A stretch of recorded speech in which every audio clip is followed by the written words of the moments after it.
Bom dia, boa tarde ou boa noite. Não sei em qual momento você vai estar assistindo essa gravação desse estudo, mas o que nós desejamos é que seja uma bênção na sua vida. Hoje nós estamos aqui com um convidado mais do que ilustre, o pastor aí Hamilton Menezes, que vai partilhar a mensagem conosco. E aí, só fazendo a introdução, né? Meu nome é Guilherme, para aqueles que ainda não assistiram aí o primeiro vídeo dessa série. Nós estamos começando essa série de estudos do livro O Grande Conflito, um livro aí abençoado, né? Um livro que mudou a forma e a percepção que eu vejo o mundo, né? Me levou para mais perto de Deus e para mais perto da palavra do Senhor.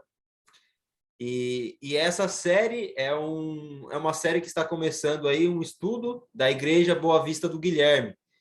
Então, pelas próximas semanas aí, nós estaremos lançando esses vídeos, né? Esses vídeos eles estão sendo gravados aqui no segundo semestre de 2022, mas eles só irão ser lançados, né, em 2023. Então, você que está me assistindo, né, saiba que esse projeto foi feito com muito carinho, muita dedicação, muito trabalho, e tudo isso seja feito para a honra e glória do nosso Deus.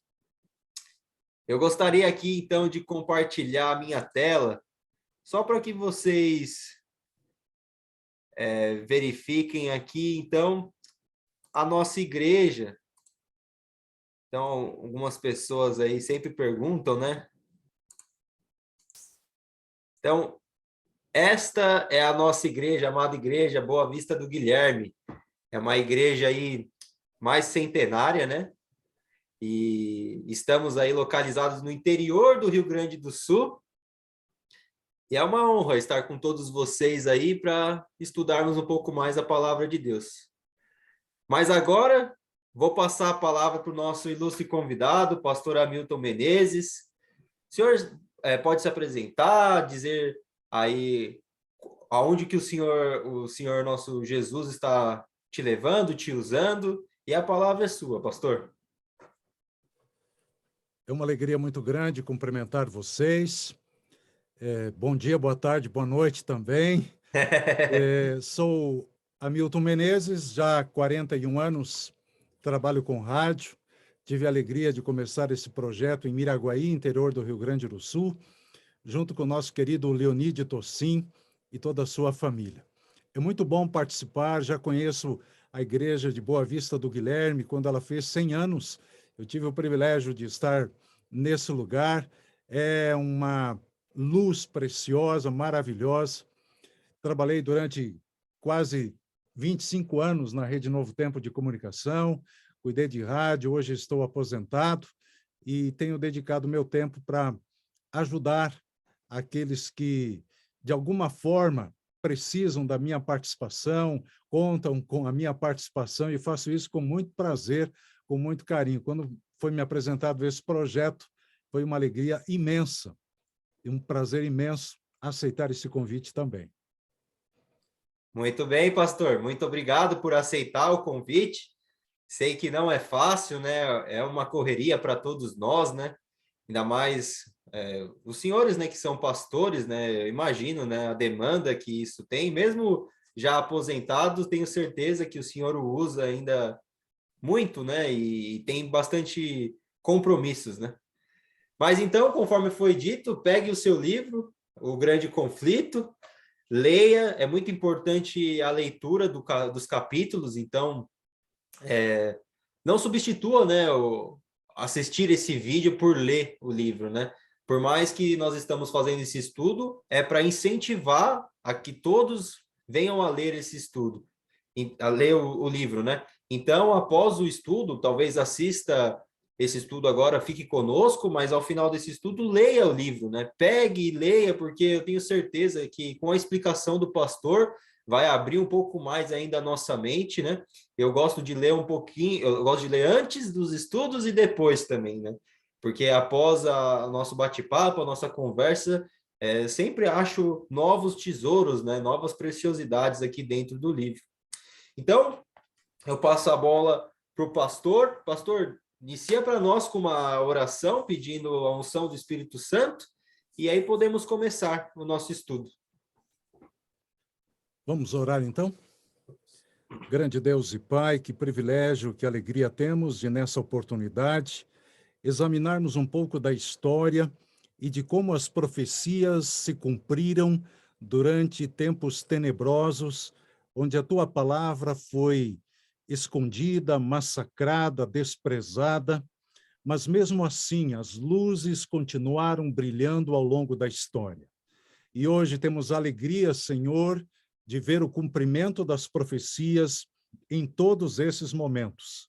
Nosso desejo, Senhor, é que o Teu Santo Espírito permaneça em nosso meio durante esses minutos que passaremos aqui e que consigamos compreender ainda mais o interesse que tens pela nossa salvação. Por isso, louvamos o Teu nome. Fica conosco, em nome de Jesus. Amém. Amém? Amém. Muito bem, vamos conversar um pouquinho, então, sobre os capítulos 3 e 4 do livro Grande Conflito. Não sei qual é a edição que você tem em suas mãos, mas seja ela qual for, tenha certeza absoluta, você tem nas mãos um dos mais bonitos, mais desafiadores livros que temos depois da Bíblia. Vem nos ajudar a entender com toda a clareza tudo aquilo que foi profetizado, não apenas pelo profeta Daniel, que foi confirmado também com o apóstolo João.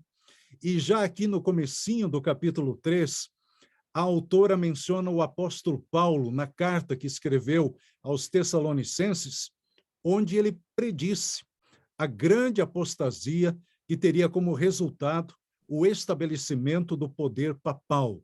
Tudo dentro daquela profecia de Daniel, capítulo 8, versículo 14. Como você já deve ter examinado, entendido um pouco sobre isso, e durante toda essa leitura que você vai fazer do livro, com certeza você compreenderá. Mas o que escreveu Paulo? Ele disse lá na segunda carta aos Tessalonicenses que viria sem que antes venha a apostasia, né? Que Cristo não viria antes que viesse a apostasia, e se manifeste o homem do pecado, o filho da perdição, o qual se opõe e se levanta contra tudo o que se chama Deus ou se adora, de sorte que se assentará como Deus no templo de Deus, querendo parecer Deus. Quando você lê esse texto bíblico, comparado com Daniel 7 e Daniel 8, você percebe o cumprimento disso tudo a partir do ano 538. Vai até 1798, um tempo de opressão, de trevas, onde a supremacia papal, a igreja apostatada, aquela igreja que era pura, que seguia os princípios de Deus, desvirtuou-se completamente. E é interessante que isso acontece, é bom relembrarmos a história para ficarmos dentro desse contexto e entendermos o que está escrito aqui. Acontece tudo isso quando se junta o poder político com o poder religioso. Nunca deu certo e nunca vai dar certo. Tenha certeza disso. A igreja que era perseguida pelo poder romano, pelos judeus, ao longo dos seus primeiros anos, agora, a partir ali do ano 330 em diante, ela começa a juntar-se com o Estado, com o poder político. E isso fez um estrago muito grande. Então, é uma grande lição que precisamos ter em mente sempre. Não vale a pena juntar política com religião. Não dá certo, não deu certo, porque a igreja que era perseguida, agora ela passa a perseguir. Incrivelmente, a igreja que sofrera as mais duras provas ao longo dos anos, agora passa a perseguir aqueles que, por razões de consciência, por fidelidade à palavra de Deus, estão seguindo as normas da Bíblia Sagrada, são agora perseguidos por essa igreja apóstata. como veremos na leitura que começamos a fazer a partir de hoje. Eu vou ler alguns trechos, alguns parágrafos, nós vamos comentar, vamos refletir, vamos tentar entender um pouquinho mais, para que saibamos em que pé, em que ponto da história nós estamos. Diz aí o segundo parágrafo, que pouco a pouco, a princípio furtiva e silenciosamente, e depois, mais às claras, à medida que crescia em força e conquistava o domínio da mente das pessoas, o mistério da iniquidade levou avante sua obra de engano e blasfêmia. Quase imperceptivelmente, os costumes do paganismo tiveram ingresso na igreja cristã. Veja, as coisas não aconteceram de um momento para o outro, não foi da noite para o dia. Foram mudanças, como diz a autora aqui, quase imperceptíveis. Ninguém praticamente percebeu o que acontecia nos bastidores. Mas o inimigo de Deus, ele é esperto, e ele usa estratégias que nós talvez nunca tenhamos imaginado, sonhado, pensado, para prejudicar o trabalho de Deus, o trabalho de salvação feito por Cristo na cruz do Calvário. Ele viu que não adiantava muito matar cristãos com tortura em lugares como o Coliseu Romano, não adiantava queimá-los na fogueira, como fez o imperador Nero. Esse tipo de coisa fazia com que o cristianismo crescesse ainda mais. E aí vem, então, uma suposta conversão do imperador romano. Imagine, o dono do mundo, o homem mais importante do mundo, se converte, entre aspas, ao evangelho. Como fica a igreja? A igreja que vivia sofrendo perseguições, inúmeras perseguições, imagina a alegria daquele povo, daqueles líderes. Mas ali estava uma grande armadilha. Na verdade, se você pesquisar e ler aí a história da conversão de Constantino, ela é um tanto meio fora da casinha, sabe?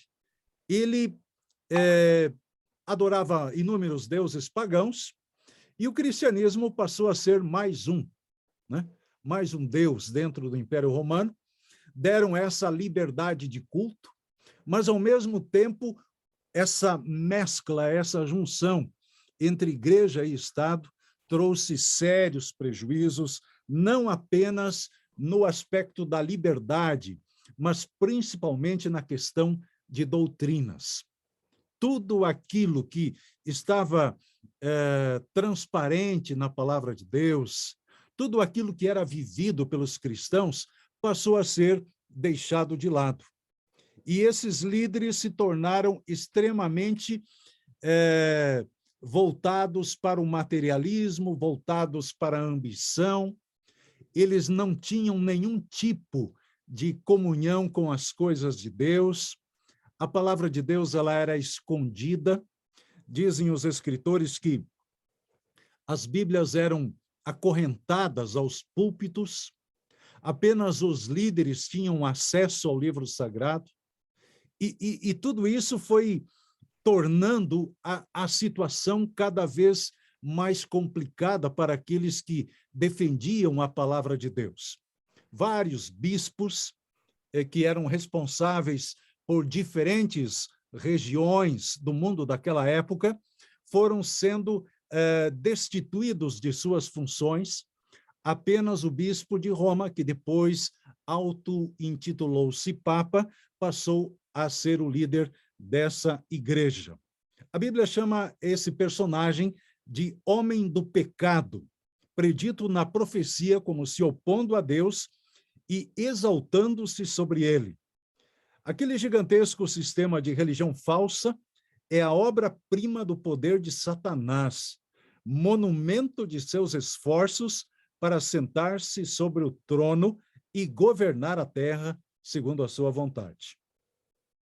Uma das principais doutrinas do catolicismo é que o Papa é a cabeça visível da Igreja Universal de Cristo.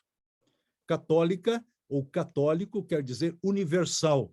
Então, não faça uma confusão desse nome. Igreja Católica, Igreja Universal. Igreja Católica, Universal, Apostólica, Romana, porque pertencia ao Bispado de Roma. Uma das principais doutrinas é que o Papa é a cabeça visível da Igreja Universal de Cristo, investido de autoridade suprema sobre os bispos e pastores em todas as partes do mundo. Até ele próprio foi intitulado como Senhor Deus, o Papa. Isso cumpre todas as profecias referentes a esse poder religioso que viria daqueles reinos decorrentes de Roma, lá em Daniel capítulo 7 e Daniel capítulo 8.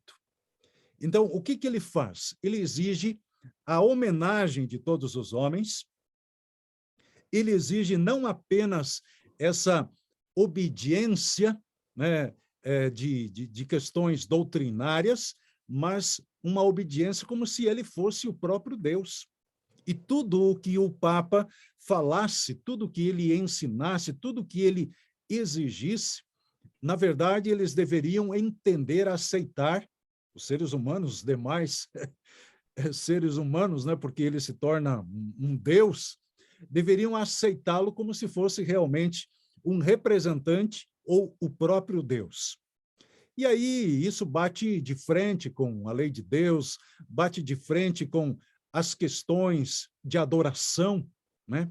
O próprio Jesus, lá no deserto, na tentação, quando tentado pelo diabo, ele respondeu lá em Lucas capítulo 4, verso 8, que ao Senhor adorarás, a ele somente servirás. Então não há nenhum ser humano que tenha algum tipo de atribuição especial. Todos aqui somos pecadores, todos dependemos da graça de Deus, todos dependemos unicamente de Cristo Jesus. Ninguém é mais importante ou menos importante diante de Deus. Ele nos ama como se fôssemos um só. Então, pastor. E na sequência da leitura aqui, é dito que Satanás bem sabia que as Escrituras Sagradas habilitariam os homens a discernir seus enganos e resistir a seu poder. Foi pela palavra que mesmo o Salvador do mundo resistiu aos seus ataques. E assim fizeram também aqueles crentes fiéis à palavra de Deus. Já comentamos aqui essa questão da circulação das Escrituras Sagradas, uma época onde ainda não havia a imprensa, né? A imprensa surge no meio do caminho, aí nos anos de 1500 e alguma coisa, tudo era copiado à mão, tudo era manuscrito, e, portanto, não havia Bíblias em abundância. Elas estavam restritas apenas à cúpula religiosa. Ninguém mais tinha acesso.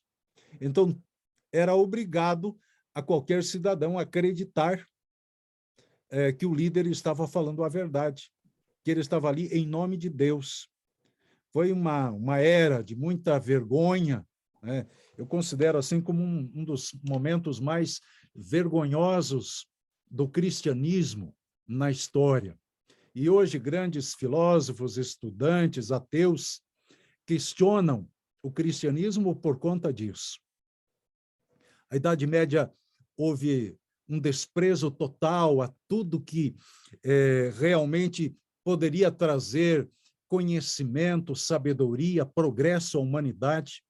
O mundo estava envolto em trevas.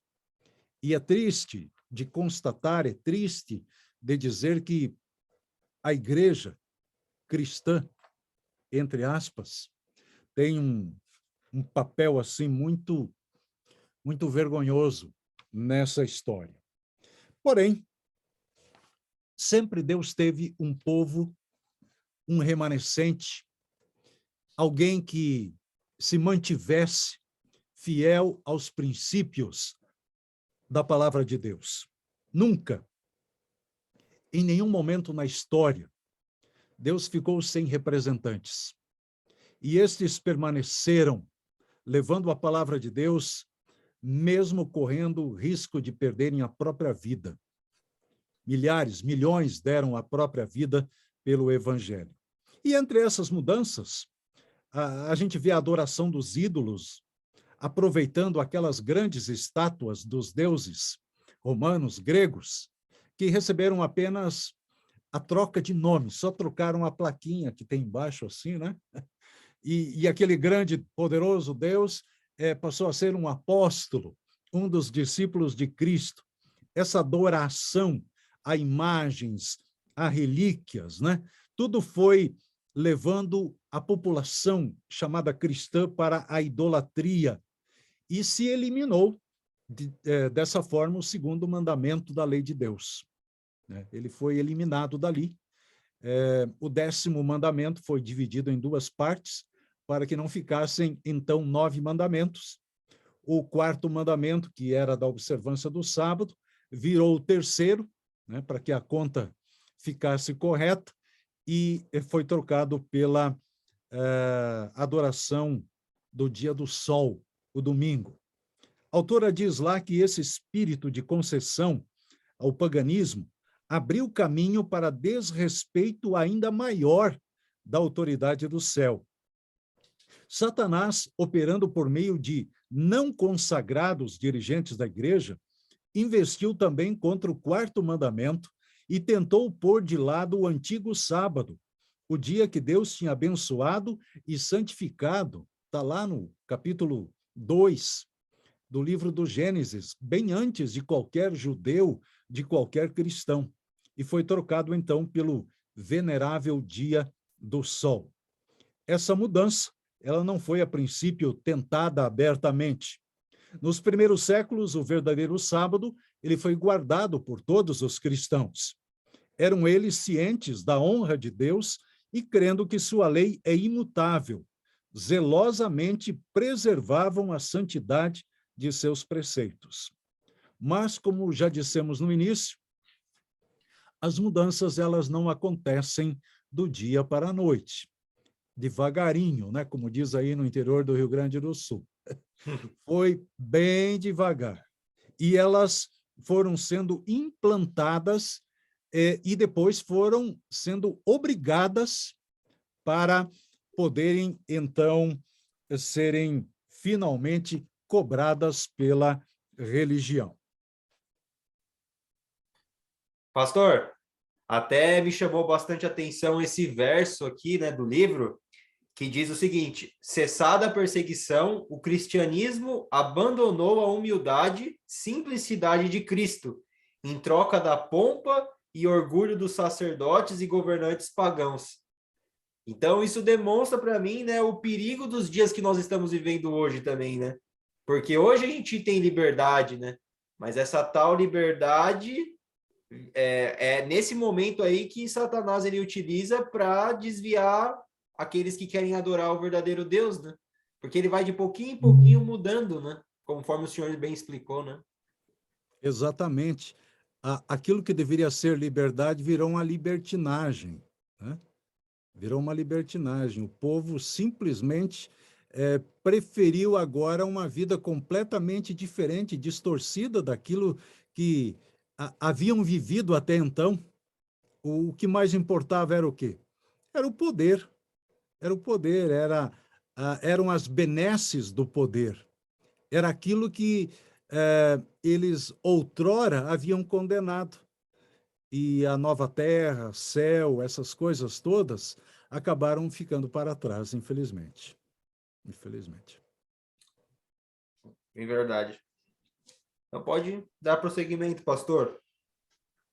Muito bem, nós estamos conhecendo um pouquinho mais desse capítulo 3 do livro O Grande Conflito. Nessa edição que eu estou usando aqui, na página 53, diz que na primeira parte do século IV, o imperador Constantino promulgou um decreto fazendo do domingo uma festividade pública em todo o Império Romano. O dia do sol era venerado por seus súditos pagãos e honrado pelos cristãos. Era a política do imperador unir os interesses em conflito do paganismo e cristianismo. Ou seja, vamos agradar aqui gregos e troianos, né? Vamos agradar todo mundo, vamos viver em paz. E por essa paz, né, entre aspas, a igreja, a liderança muito fraca, abriu mão de todos esses princípios, abriu a porteira, né? E aí foram passando todos esses ensinamentos equivocados. E essa apostasia foi se tornando cada vez pior. A situação ficou cada vez mais assustadora. O grande apóstata conseguira exaltar-se contra tudo que se chama Deus ou se adora, conforme Paulo escreveu na segunda carta aos Tessalonicenses, capítulo 2, verso 4. Ousara mudar o único preceito da lei divina que de forma inequívoca indica a toda a humanidade o Deus verdadeiro e vivo. Por quê? Porque no quarto mandamento revela Deus como criador, porque é o mandamento que tem a assinatura de Deus como criador. E aí veio aquela ideia, né? Porque sempre é preciso ter uma justificativa. Aí pega-se um texto bíblico, uma ideia de algum filósofo, e passou-se a crer e a ser disseminada a ideia de que a ressurreição de Cristo no domingo fez desse dia um dia de sábado cristão, que Jesus mudou isso, ou que por homenagem à ressurreição de Cristo, o ser humano agora tinha um outro dia para adoração. A princípio foi para ficar indiferente dos judeus, né? Depois usou-se essa razão, a ressurreição de Cristo. Mas qualquer estudioso atento da palavra vai perceber que não há, em nenhum ponto da Bíblia, nenhuma comemoração à ressurreição de Cristo como dia sagrado. O primeiro dia da semana era um dia normal, como todos os outros dias. No século VI, depois que o papado ficou firmemente estabelecido e a sede passou a ser em Roma, o seu poderio na cidade imperial, ele atingiu, assim, o seu ponto mais alto. O bispo de Roma passou a ser o cabeça de toda a igreja. E agora, o paganismo, né, aquela adoração a qualquer deus ou a nenhum deus, acaba sendo substituído pelo papado. Os cristãos que eram minoria antes, agora são maioria. Eram oprimidos, agora passam a ser opressores, lamentavelmente. E os cristãos que não aceitassem isso, os que não assinaram embaixo, não ficaram ao lado desses ensinamentos equivocados, errôneos, distorcidos, eles foram perseguidos e passaram a viver de forma clandestina, escondidos em diferentes lugares. Diz a autora que desencadeou-se a perseguição sobre os fiéis com maior fúria do que nunca, e o mundo se tornou um vasto campo de batalha.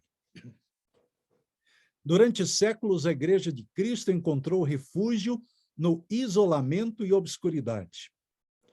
E aí cumpriu-se a profecia de Apocalipse 12, verso 6. A mulher fugiu para o deserto, onde já tinha lugar preparado por Deus, para que ali fosse alimentada durante 1.260 dias, que em profecia significam 1.260 anos, de 538 até 1798. Todo esse período foi de dor, de perigo para aqueles poucos que ainda se mantinham fiéis ao evangelho da igreja cristã primitiva que haviam recebido do Senhor Jesus. Além de considerar o Papa como mediador, isso que é importante que a gente destaque, ele se coloca no lugar de Cristo. Então, ele era um mediador entre os demais homens e Deus. Isso é uma usurpação de poder. Nenhum ser humano tem essa autoridade, nenhum ser humano tem esse poder. Quem pode fazer isso é quem é Deus, quem deu a vida na cruz do Calvário. O que um líder religioso, lamentavelmente ou infelizmente, não fez e não poderia fazer, porque somente um Deus santo e puro poderia pagar a nossa dívida, pagar a nossa conta, zerar, né, o nosso pecado e nos dar a oportunidade de salvação. Além da adoração das imagens, esse capítulo ainda fala do caráter tirânico do Papa Gregório VII. Ele se apresenta no modo como tratou o imperador alemão, o Henrique IV, por haver intentado desprezar a autoridade do Papa. O que ele fez? Declarou o imperador alemão como excomungado e destronado. É um relato assim vergonhoso, do ponto mais baixo que chega a representação desse líder religioso. Quando o Henrique pressentiu que precisava fazer as pazes com Roma, porque senão ele seria deposto, ele vai até Roma. Diz o texto aqui que, em companhia da esposa e de um servo fiel, atravessou os Alpes em pleno inverno, a fim de humilhar-se perante o Papa. E, chegando ao castelo para onde Gregório se retirara, ele foi conduzido, sem os seus guardas, a um pátio externo, e ali, no rigoroso frio do inverno, com a cabeça descoberta, imagine, descalço, miseravelmente vestido, esperou a permissão do Papa a fim de ir à sua presença. O pontífice não se dignou de conceder-lhe perdão, senão depois de haver ele permanecido 3 dias jejuando e fazendo confissão. Isso mesmo, apenas com a condição de que o imperador esperasse a sanção do Papa antes de reassumir as insígnias ou exercer o poder da realeza. E Gregório, envaidecido com seu triunfo, jactava-se de que era seu dever abater o orgulho dos reis. Que situação desagradável, lamentável, né? Quanta vaidade, quanto orgulho, quanta presunção, quanta diferença do mestre da Galileia. E não era um cidadão qualquer, era um imperador da Alemanha. Imagine o que passavam aqueles que não tinham nenhum título ou não tinham nenhum recurso. E os séculos que se seguiram testemunharam um aumento constante de erros nas doutrinas emanadas de Roma. Então, aqui, na sequência, vem uma lista, né, de crendices, de tradições que foram instituídas como doutrinas dentro da igreja, a invocação dos santos, a adoração à Virgem Maria, a heresia do tormento eterno, do inferno, depois veio a questão do purgatório, né? Uma série de coisas onde o medo imperava. E eu tenho uma preocupação, Guilherme, muito grande com relação aos pregadores do medo, sabe? Eu não gosto dos pregadores do medo. Eu acho que nem Deus gosta, viu? Com certeza ele não gosta também. Porque Deus não nos quer pelo medo. Deus nos quer, nos aceita, nos ama, nos perdoa, transforma a nossa vida pelo amor e não pelo medo. Então, tudo o que fazemos tentando colocar medo nas pessoas está contra o princípio básico de Deus, que é o amor. Ele nos quer por amor. Ele quer-nos na casa dele por amor e não pelo medo. E aí surge essa quantidade de heresias trazendo medo às pessoas. Olha, não faça Isso porque, senão, Deus castiga, né? E ainda hoje, muitos anos, séculos depois, a gente percebe esse tipo de comportamento dentro de nossas igrejas, um entendimento errado do caráter de Deus. Temos essa influência, infelizmente, ainda temos essa influência. Olha, filho, se não se comportar, Deus castiga você, né? E aí se coloca na mente da criança que Deus é um ser arbitrário, um ser cruel, que fica ali atento a qualquer erro, a qualquer deslize para mandar um raio na cabeça, né? O que não tem nada a ver com o Deus que Jesus veio revelar quando esteve aqui na Terra. Na época que Jesus veio, o caráter de Deus era muito mal compreendido. E por conta de toda essa confusão religiosa, essa Babilônia, né, hoje nós temos o caráter de Deus ainda muito mal compreendido na maioria das igrejas e denominações religiosas, né? Vimos aqui também sobre a questão do purgatório, né? A troca da ceia do Senhor pela missa, onde o oficiante diz que aquele pão é verdadeiramente o quê? O corpo de Cristo. Que aquele vinho é verdadeiramente o sangue de Cristo. É a chamada doutrina da transubstanciação. Palavrinha meio complicada, mas onde o corpo de Cristo vai ou se torna naquele pedaço de pão e o seu sangue no vinho.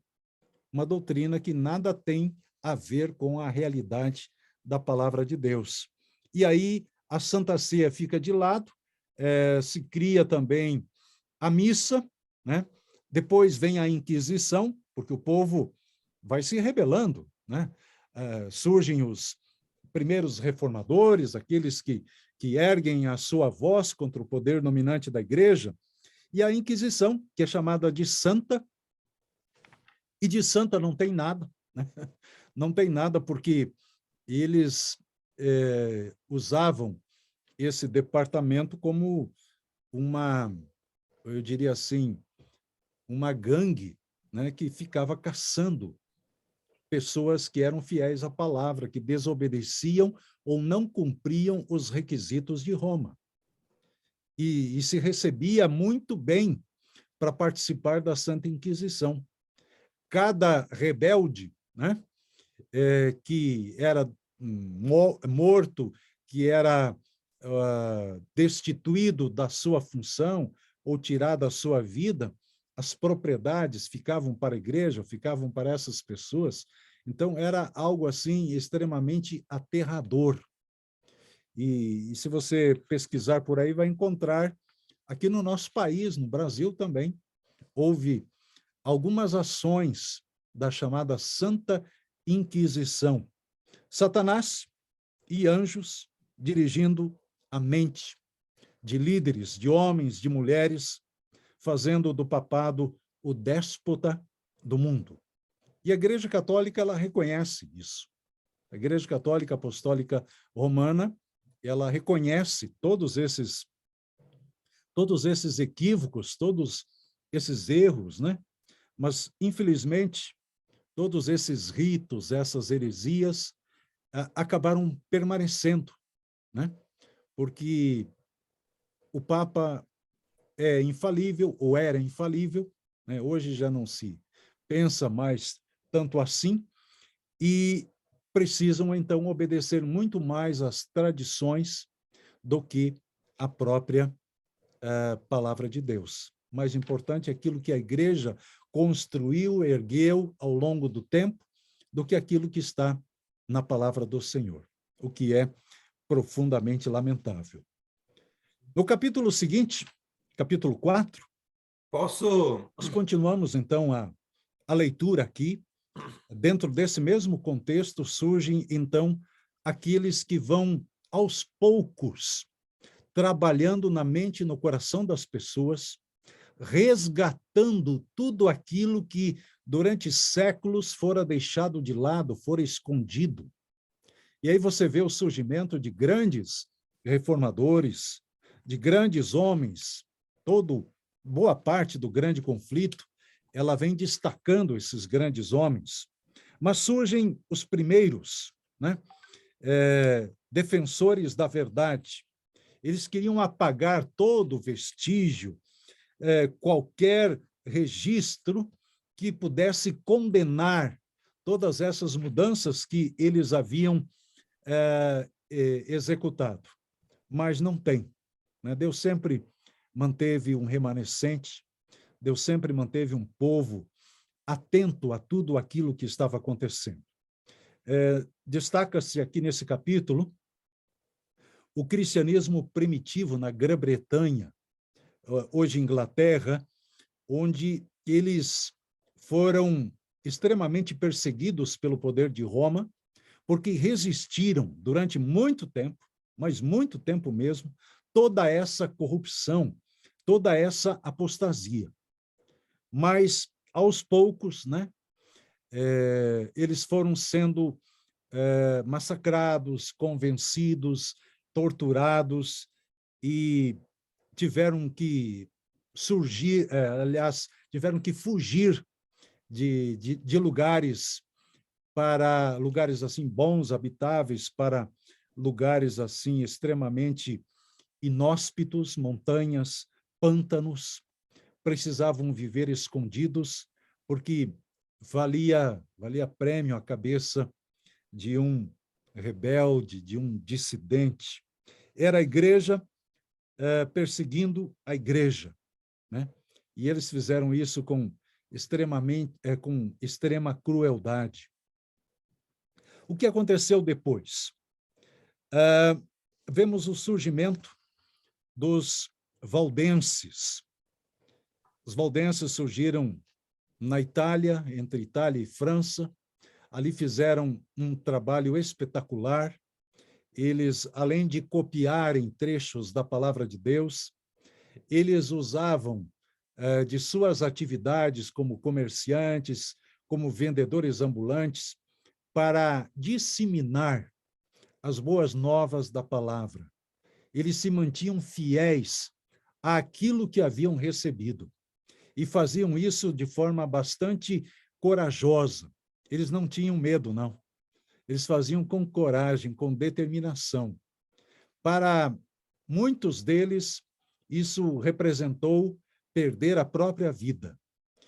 Tiveram que ir para as montanhas, em lugares extremamente difíceis de viver, de plantar, de produzir, de se manter.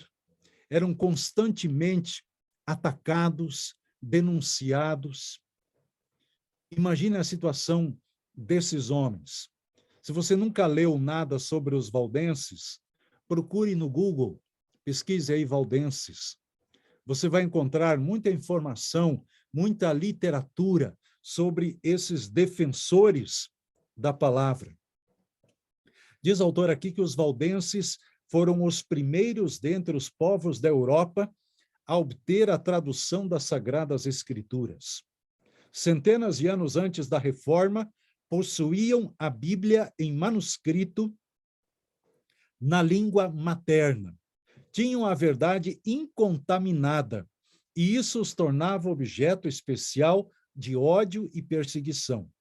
Declaravam ser a Igreja de Roma a Babilônia apóstata do Apocalipse, e com perigo de vida erguiam-se para resistir às suas corrupções. Opressos pela prolongada perseguição, alguns comprometeram sua fé, cedendo pouco a pouco em seus princípios distintivos, enquanto outros sustentavam firme a verdade. Durante séculos de trevas e apostasia, houve alguns dentre os valdenses que negavam a supremacia de Roma, rejeitavam o culto às imagens como idolatria e guardavam o verdadeiro sábado. Sob as mais atrozes tempestades da oposição, conservaram a fé. Perseguidos, embora pela espada dos saboianos na França e queimados pela fogueira romana, mantiveram-se sem hesitação ao lado da palavra de Deus e de sua honra. Por trás dos elevados baluartes das montanhas, em todos os tempos, refúgio dos perseguidos e oprimidos, os valdenses encontraram esconderijo. Ali conservou-se a luz da verdade a arder por entre as trevas da Idade Média. Ali, durante 1000 anos, testemunhas da verdade mantiveram a antiga fé. Veja, quanto tempo, hein?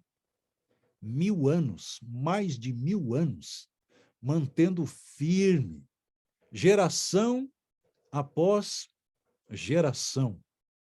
Era um tempo profético, sim, 1260 anos, até que as coisas, antes do final desse tempo, começaram a ser proclamadas, esclarecidas, e principalmente com o surgimento da imprensa, as Bíblias puderam ser multiplicadas, o surgimento das editoras, das chamadas sociedades bíblicas, traduzindo a palavra de Deus para diferentes idiomas, aí não teve mais para esse poder, porque Deus, como havia sido profetizado, estava levantando um povo para defender a sua palavra e destronar esse poder infiel e apóstata.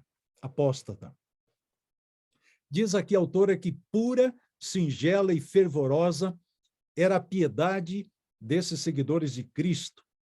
Os princípios da verdade avaliavam-nos eles acima de casas e terras, amigos, parentes e mesmo da própria vida. Semelhantes princípios ardorosamente procuravam eles gravar no coração dos jovens. Desde a mais tenra infância, os jovens eram instruídos nas Escrituras e ensinava-se-lhes a considerar santos os requisitos da lei de Deus. Sendo raros os exemplares das Escrituras Sagradas, eram suas preciosas palavras confiadas à memória. Muitos eram capazes de repetir longas porções, tanto do Antigo como do Novo Testamento. Os pensamentos de Deus associavam-se ao sublime cenário da natureza e às humildes bênçãos da vida diária. Criancinhas aprendiam a olhar com gratidão a Deus como doador de toda mercê e conforto. Veja, Guilherme, como eles sabiam trabalhar isso no coração das crianças e dos jovens. E eu fico preocupado, sabe, num tempo que a gente vive hoje, onde as coisas são tão fáceis, onde temos tanta liberdade, onde temos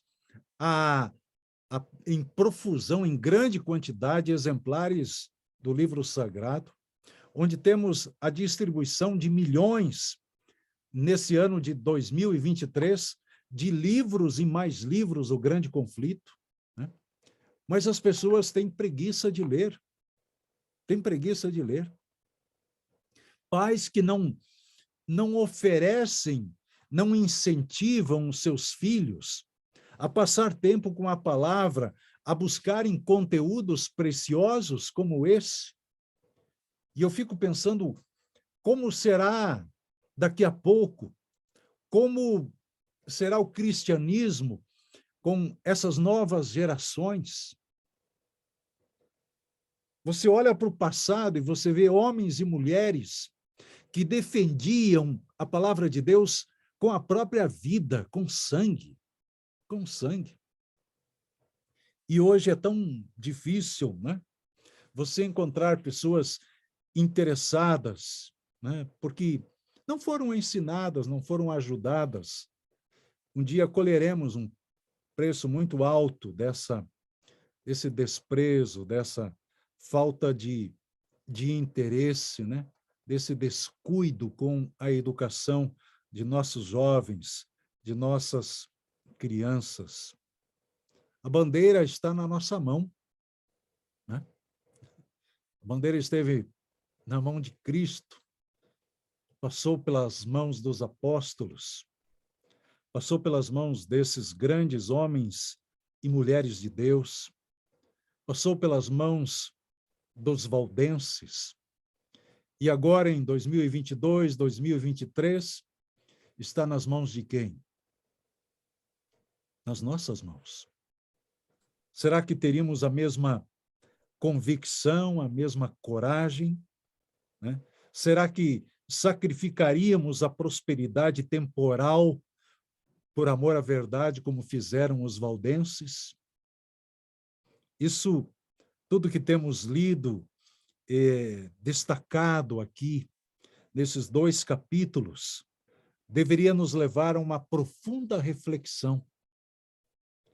Pessoas morreram defendendo a liberdade religiosa, pessoas morreram defendendo as doutrinas puras da palavra de Deus, e a gente recebe tudo isso de mão beijada, né? Tudo prontinho em nosso século, e muitas vezes não valorizamos, não damos o devido valor para aquilo que custou tão caro, custou tanto sangue, tanta dor, tantas lágrimas, tanto sofrimento. Se você continuar lendo aqui a história dos valdenses, você vai encontrar que eles construíam escolas, né? E onde quer que eles fossem, eles estavam testemunhando. O Espírito de Cristo, diz a autora, é espírito missionário. O primeiro impulso do coração regenerado é levar outros também ao Salvador. Tal foi o espírito dos cristãos valdenses. Compreendiam que Deus exigia mais deles do que simplesmente preservar a verdade em sua pureza, nas suas próprias igrejas, e que sobre eles repousava a solene responsabilidade de deixarem sua luz resplandecer aos que se acham em trevas.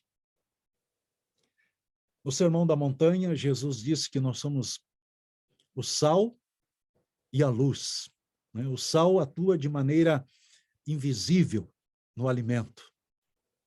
Ele faz o seu trabalho assim, de forma escondida, entre aspas. Ele dá gosto ao alimento, ele tempera o alimento.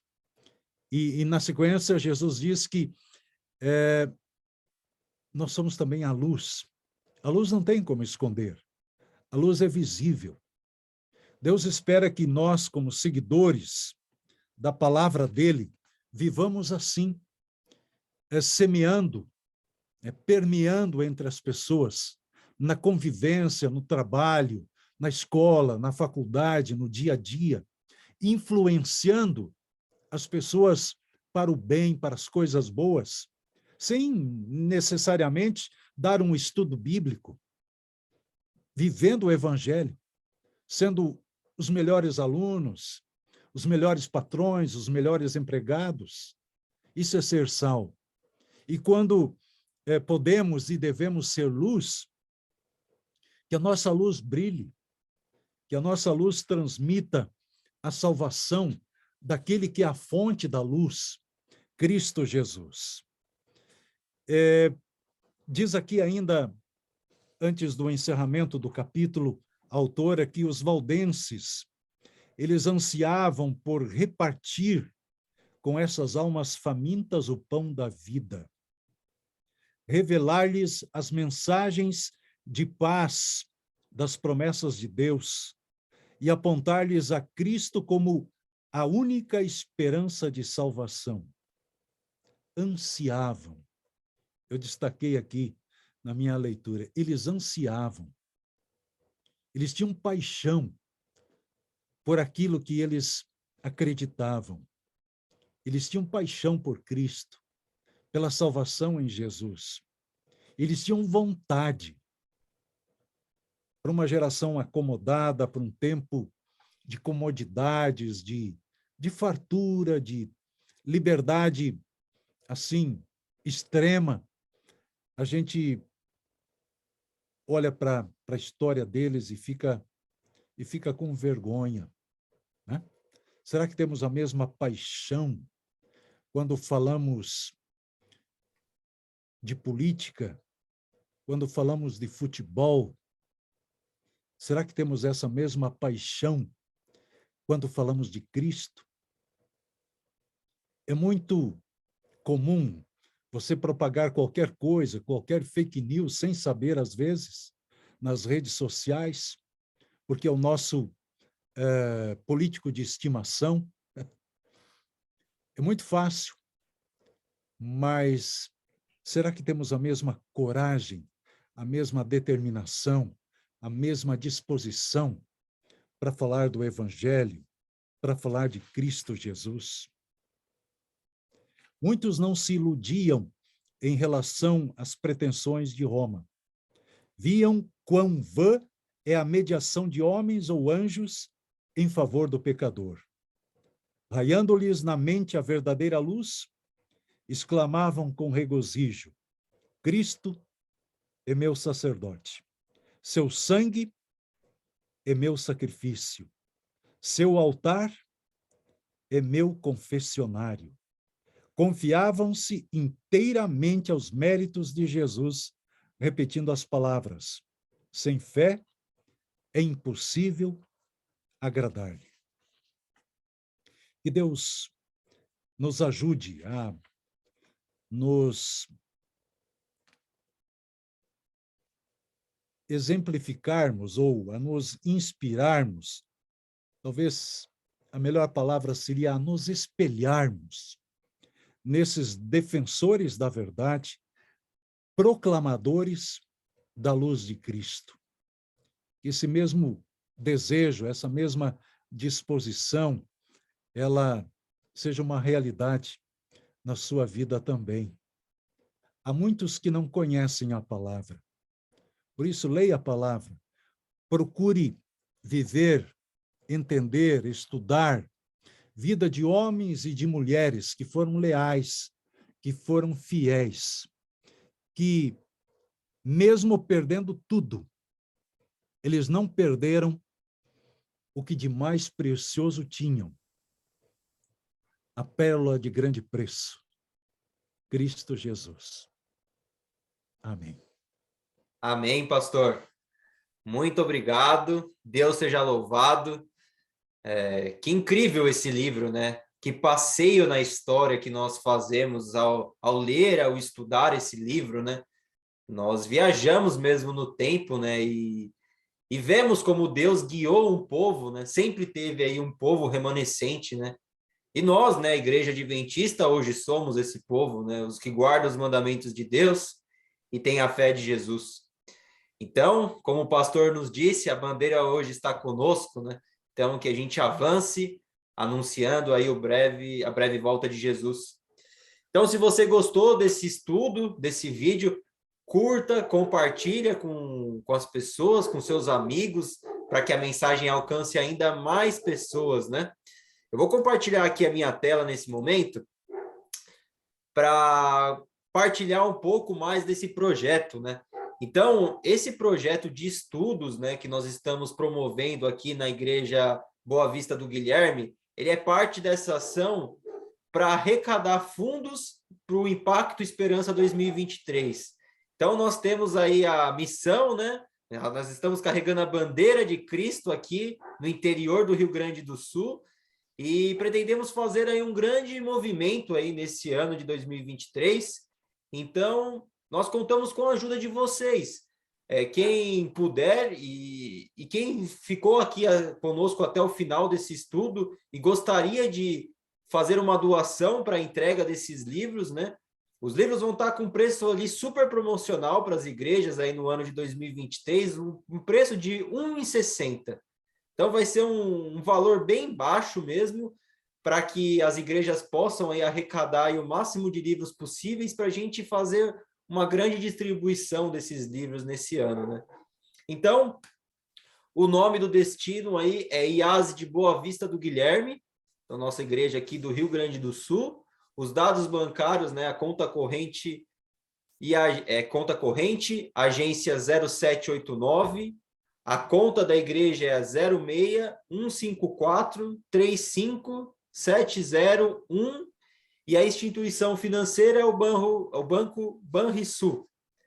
O CNPJ da nossa igreja é o 79080-602-0033-33, tá bom? É muito importante que vocês enviem esse comprovante, né? Quem estiver fazendo essa doação, para o e-mail abaixo, né? Do iasdeboavista.guilherme@gmail.com, para que o nosso financeiro aqui identifique essa arrecadação e destine essa doação para a compra de livros, né? E para que a gente possa fazer a entrega desses livros.